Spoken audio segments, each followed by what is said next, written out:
여러분의 신앙은 어떤 신앙입니까? 마지막 때는 영의 시대이므로 모든 영을 다 믿지 말고 참으로 분별하는 능이 있어야 합니다. 신비한 역사가 나타난다고 다 성령의 역사는 아닙니다. 마지막 때인 요즘 세상엔 다른 영의 역사가 얼마나 성행합니까? 그 세상의 영이 교회 안에 들어와 빛의 천사를 가장하여 많은 주의 종들과 신자들을 미혹하는 것을 아십니까? 우리가 생각하는 신앙, 아니 자기가 확신하고 있는 신앙에 대해서 한 번이라도 성찰해 본 적 있습니까? 내가 믿는 하나님은 과연 어떤 하나님인가? 내가 믿는 교리는 과연 성경적인가? 아니면 어떤 유명한 신학자 한 사람이 주장하는 것을 그냥 배워 자기의 것으로 삼고 따르는 것인가? 그분들의 주장하는 것에 대해 자기가 과연 그러한가 하는 신사적인 신앙으로 점검을 해본 것인가? 우리가 알고 확신한 것으로 다가 되는 것이 아닙니다. 나의 정성이 들어갔다고 하나님 앞에 인정되는 것도 아닙니다. 일생 동안 주를 위해 수고했다고 한 모든 수고가 하나님 앞에서 인정이 되지 않는 일이 생기면 어떻겠습니까? 생각을 하고 싶지 않은 일이지만 얼마든지 그럴 가능성이 있습니다. 성경도 목사도 설교를 통해서 얼마나 너희가 수고가 헛되지 않을 것이라고 말해왔냐 말입니다. 그런데 이제 와서 모든 것들이 헛일이 될 수 있다고도 하니 그럴 수가 있느냐는 말입니까? 이게 바로 우리들의 함께하는 고민이 되어야 할 줄로 믿습니다. 상을 약속한 성경의 구절들 한번 몇 구절 읽어보겠습니다. 마태복음 10장 42절입니다. 또 누구든지 제자의 이름으로 이 소자 중에 하나에게 냉수 한 그릇이라도 주는 자는 내가 진실로 너에게 이르노니 그 사람이 결단코 상을 잃지 아니하리라 하시니라. 고린도전서 15장 58절입니다. 그러므로 내 사랑하는 형제들아 경고하며 흔들리지 말며 항상 주의 일에 더욱 힘쓰는 자 되어라. 이는 너의 수고가 주 안에서 헛되지 않은 줄을 알미니라. 또한 헛됨을 경고한 구절을 읽겠습니다. 마태복음 7장 22절입니다. 그날에 많은 사람들이 날들어 주여 주여 우리가 주님의 이름으로 선지자로 들어가며 주의 이름으로 귀신을 쫓아내며 주의 이름으로 많은 권능을 행치 아니하였나이까 하리니 그때 내가 저희에게 밝히 말하되 내가 너희를 도무지 알지 못하니 불법을 행하는 자들아 내게서 떠나가라 하리라. 결국 이것은 이 일을 얼마나 많이 했느냐 안 했느냐가 상의 기준이 아니고 어떤 직분을 맡아 일을 했느냐도 기준이 아니며 어떤 사람이었나가 주된 평가 기준이라는 것을 우린 다시 한번 인식하고 확인을 해야 합니다. 그러므로 일도 주님이 인정하는 사람이 된 연후에 해야 한다는 것입니다.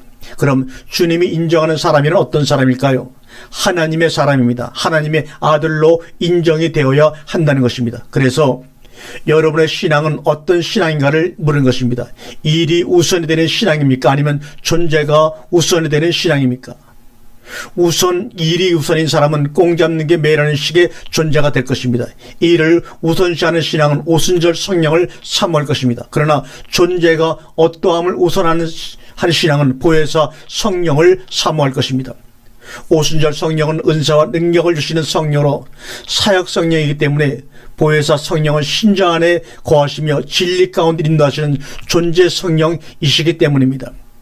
여러분이 일반 신자라면 각종 은사를 받으려고 금식기도, 철야기도, 새벽기도 하실 때마다 아우성 쳤을 것이고 방언이 터지지 않으면 연습하는 방언이라도 수없이 해서 아마 지금 연습해서 얻은 방언을 하고 계실지도 모릅니다. 그렇게 방언 기도에 매달 이유가 뭘까요? 전혀의 기도에 심신이라의 영향을 받아서일 것입니다. 오순절의 능력 성령을 받아야 하니까요. 그러나 그 말은 우리들이 생각하는 그런 의미가 아닙니다. 영어로는 컨티뉴입니다. 원문으로는 포로스카르테로로서 어떤 것에 대해 진지하되 끈질기게 인내하며 성실한 것을 의미하는 단어입니다. 전혀 힘쓴다는 말이 말이죠. 따라서 열정적인 것이 아니라 내적으로 차분하되 끝까지 기다리며 견디는 뉘앙스가 있는 단어입니다.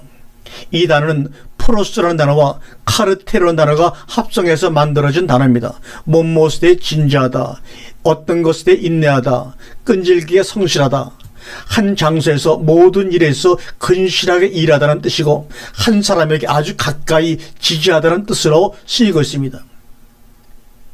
여기 여러분이 목사님이라면 신자보다 나은 은사와 능력을 얻기 위하여 몸부림을 쳤을 것입니다.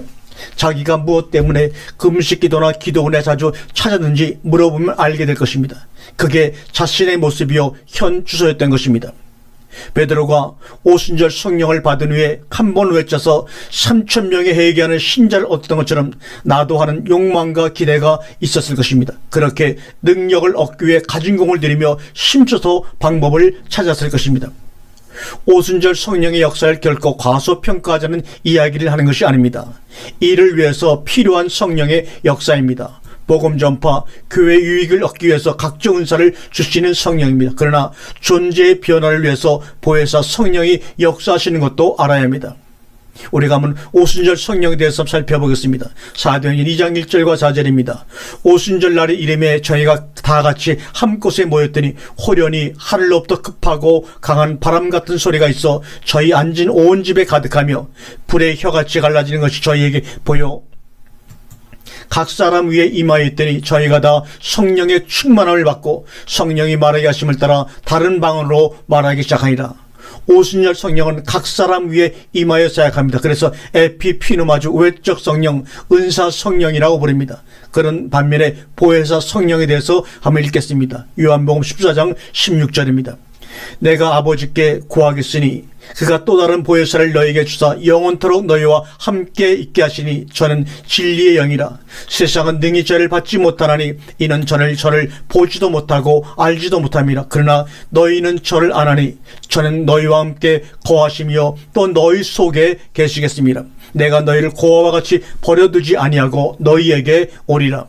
보혜사 성령은 각 사람 속에 임하여 역사합니다. 그래서 엔피누마, 즉 내적 성령, 존재 성령이라고도 부릅니다.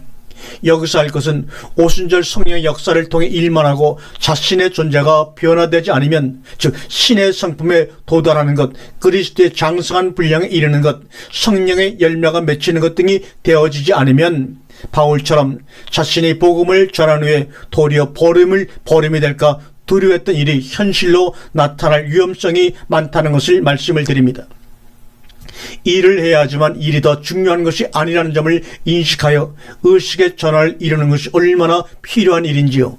이것을 일컬어 의식구원이라고 하는 것입니다. 결국 성경이 말한 일이란 존재가 되어지며 일을 해야 한다는 것입니다. 하지만 당장 눈에 외부적으로 나타나는 것이 교인 숫자인데 그것을 이루려면 오순절 성령을 향하여 오시옵소서를 부르지 아니하고 어찌한단 말입니까? 라고 질문을 하는 분이 분명히 계실 것입니다. 이게 고민 아닙니까?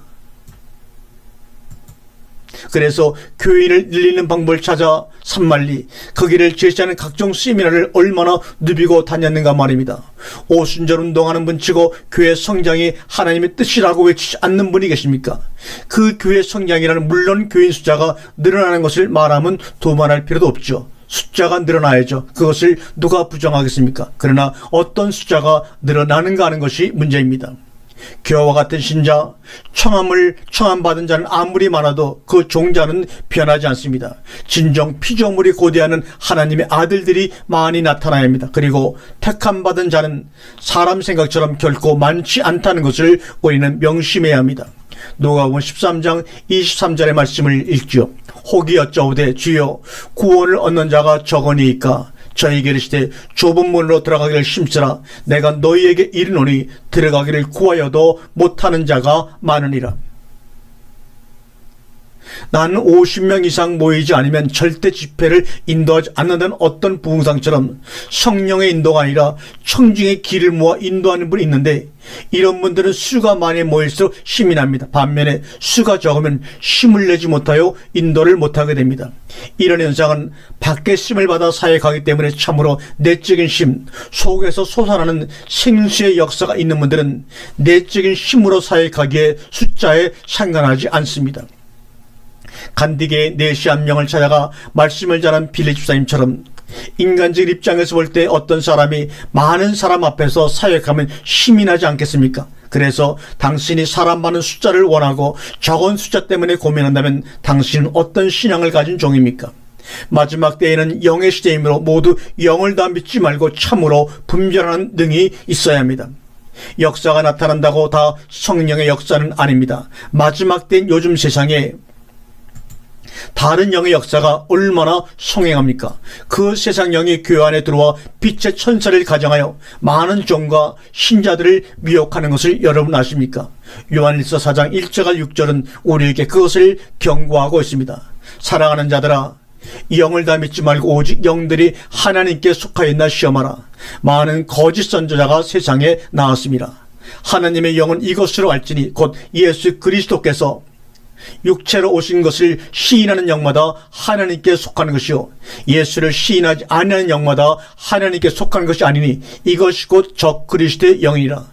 오리란 말을 너희가 들었거니와 이제 벌써 세상에 있느니라. 자녀들아, 너희는 하나님께 속하였고 또 저희를 이겼나니 이는 너희 안에 계신 이가 세상에 있는 이보다 크심이라.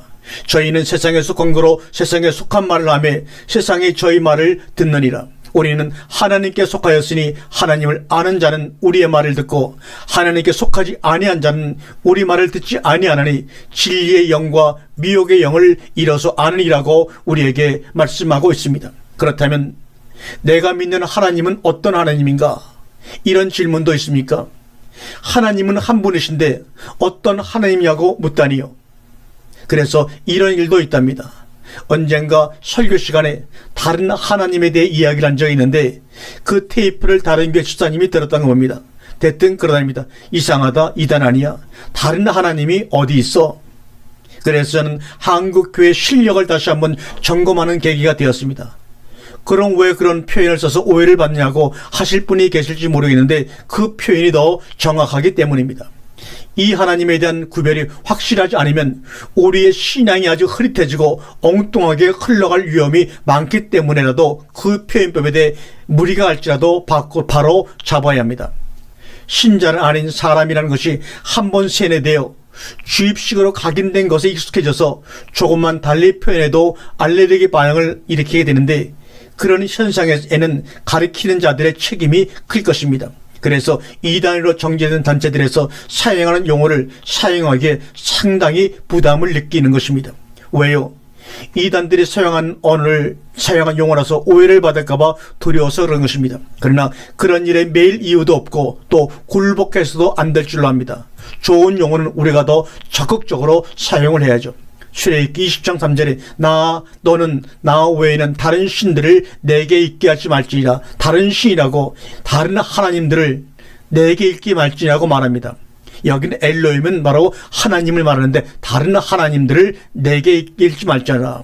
이걸 히브리어로 보면 파나이 알 아이림 엘로힘 레카 이후에 말진이라 이렇게 말진이다. 여기에 다른 하나님 단 하나님이 나옵니다. 각주가 있는 성경을 가지신 분들은 아래쪽을 보십시오. 그곳에 신이라는 부분을 분명히 하나님으로 표현해 놓았습니다. 그리고 원문으로도 하나님이라 부르는 엘로힘으로 되어 있습니다.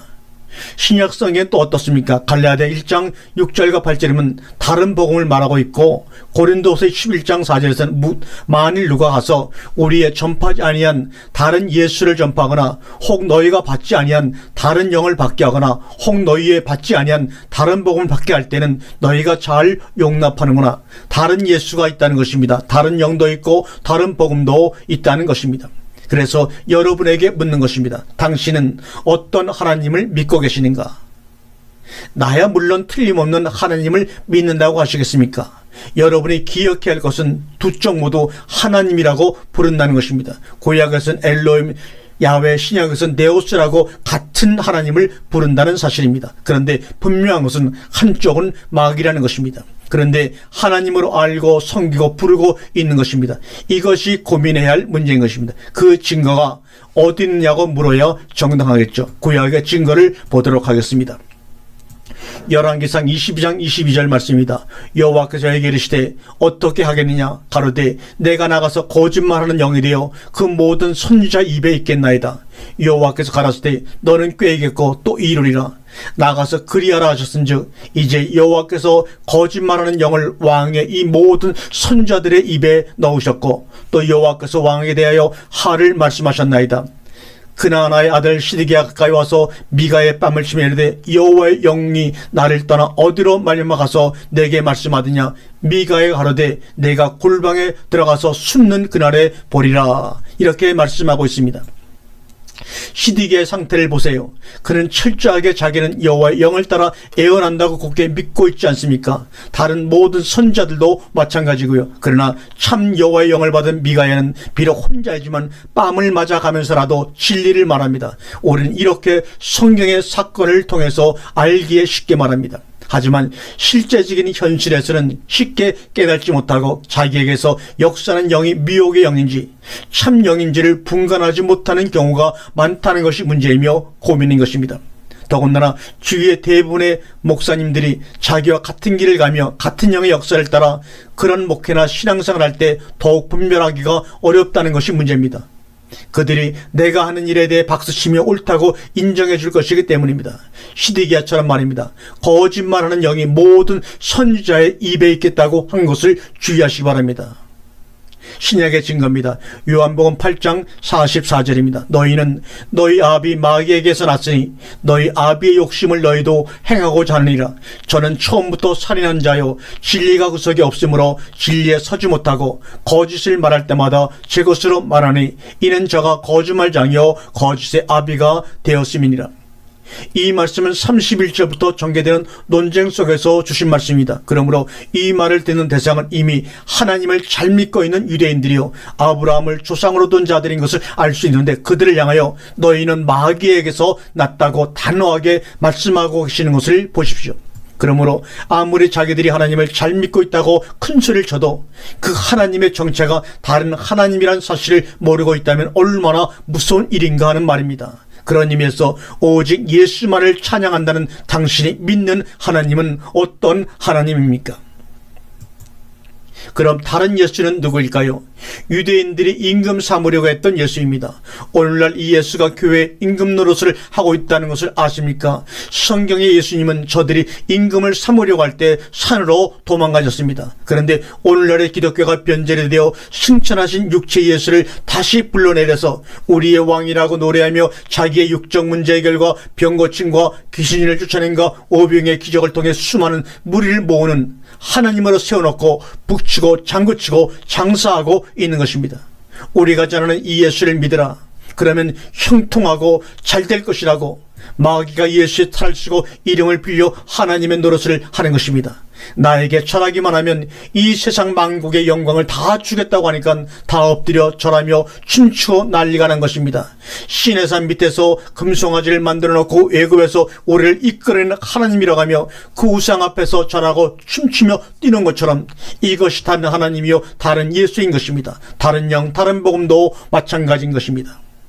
다른 예수를 참 예수와 참 하나님으로 둔갑시킨 요소들입니다. 그런데 다른 신과하면 이방 신들로 이해해버리기 때문에 돌이나 나무로 만든 신 정도로 이해해버리기 때문에 우리 교회 안에 예수와 하나님을 가장하여 침투한 저 마귀의 정체를 분별해낼 수가 없는 것입니다. 그렇기 때문에 주님이 강력하게 마귀라고 지적하신 것처럼 다른 하나님이라는 표현을 써 굳어진 의식의 신자들에게 오해를 받아가면서까지 그 정체를 드러내야 한다고 여겨 이 문제를 지금 여러분에게 거론하고 있는 것입니다. 아멘.